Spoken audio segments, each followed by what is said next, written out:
Are there people in your life who seem to have the power to drain you of your positivity? When you're feeling motivated and inspired, can these people seem to squash your positive energy and leave doubt and inaction in their place?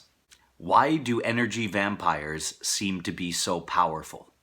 In this video, we will identify what energy vampires are, how they practice draining your positive energy, and learn how to be stronger and protect yourself from them. I'm Jacob James, and this is Project Prospero. Welcome to Project Prospero. My name is Jacob James, actor, university professor, and father. I created Project Prospero to help raise the global vibration and shift it away from misery and towards joyfulness. When we think of vampires, we think of the classic film version with the fangs and the slicked back hair and the high black collar, sleeping in coffins and sneaking around into our bedrooms at night to suck our blood. Energy vampires are real, actual people. They don't drain you of your blood, however, they drain you of your positive energy. And they seemingly have the power to take you from a state of joyfulness and suck you down into misery. The shamans use the term vampire in the archetypal sense, meaning when it comes to energy vampires, they lack the ability to sustain joy and positivity in their own life, that they are unable to find love and light within themselves. So they seek out people who naturally have giving, positive energy. Their victims are generally empathetic, peaceful, joyful, secure, and want to help. Once a relationship like this is established, the vampire keeps the victim close and makes them their primary source for feeding. A lot of the times, an energy vampire isn't even aware that they are one. Their lack of the ability to produce positivity within themselves causes them a fear reaction, and so they employ certain methods to keep their victims close at hand. What we must bear in mind is that most of the time, energy vampires are unaware of their state or their condition. There may have been times in your own life where you yourself have been an energy vampire, but just not known it. They have a very strong impulse to control and dominate, but very often they don't know why. In the same breath, however, the victim is oftentimes unaware that they're opening themselves up for an attack from the vampire. They have a vulnerable spot in their armor or their energy field, which allows the energy vampire to take their positive energy. The victim begins by giving of their own accord, willingly, but after time they find themselves feeling unwell. These symptoms can grow so that they begin to feel unclear, exhausted, incapable of action.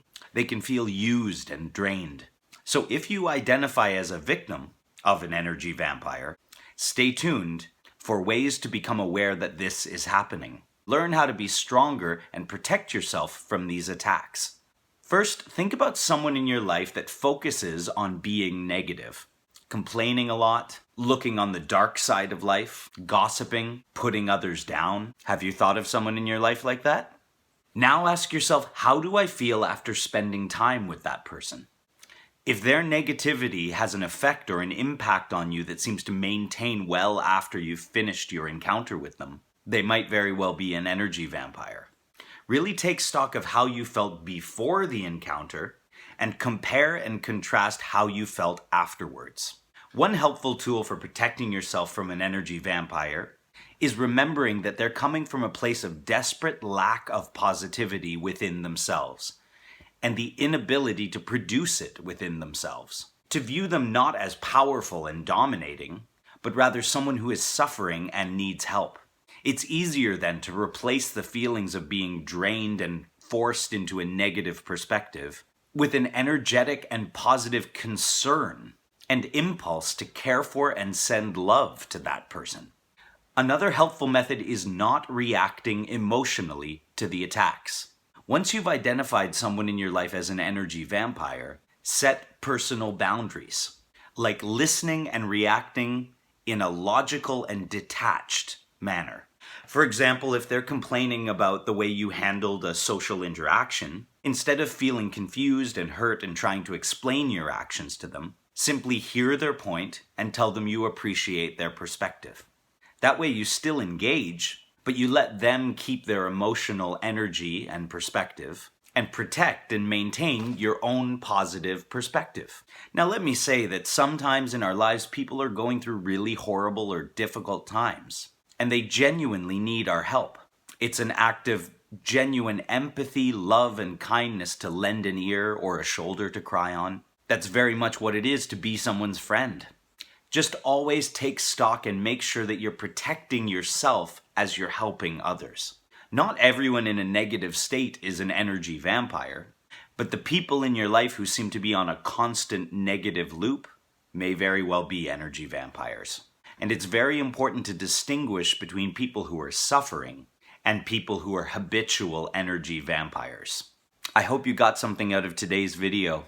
As always, I'd like to send a lot of love and light to all my subscribers. And if you're not a subscriber, please hit the subscribe button and the notification bell and like this video. And use the comment section below to tell me examples of encounters you've had with energy vampires and how you've overcome that. I believe it's no coincidence that we found each other. This is Jacob James sending you love and light. Namaste and good luck.